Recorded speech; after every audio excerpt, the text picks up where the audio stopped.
everyone. I welcome you all to this all new series of GS paper 4.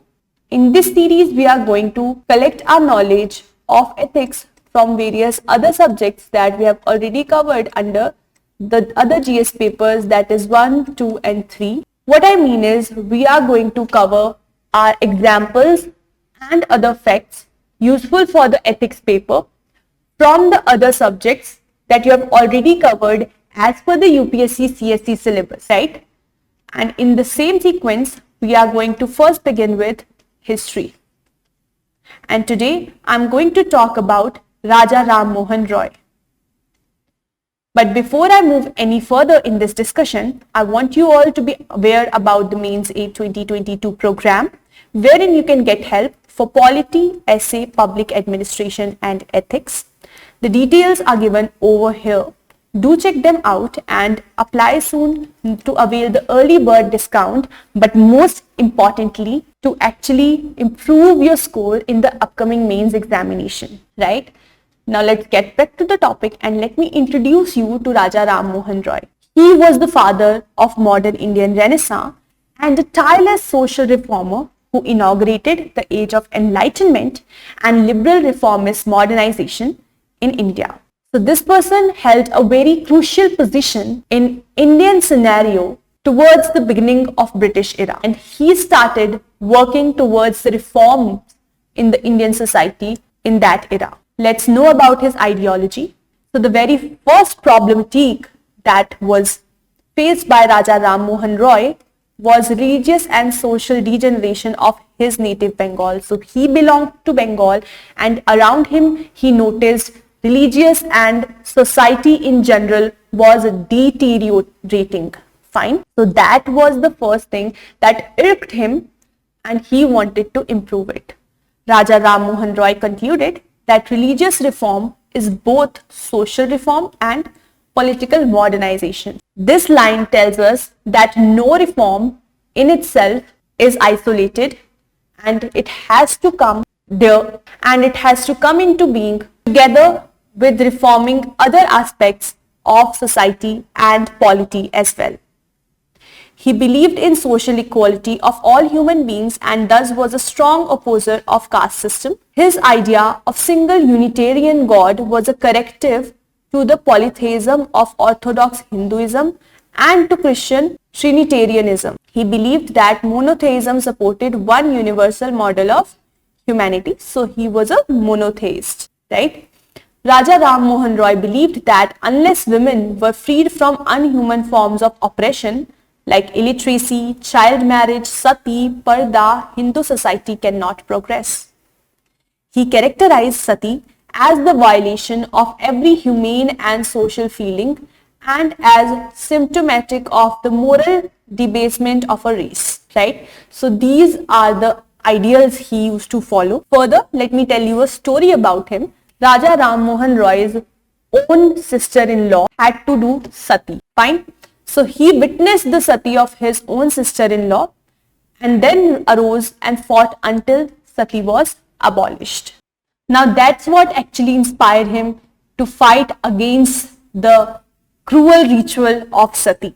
What values of Raja Ram Mohan Roy is depicted by this? First of all, empathy.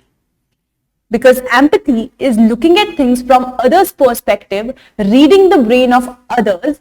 He was able to feel the pain that his sister-in-law would have went through when she conducted sati.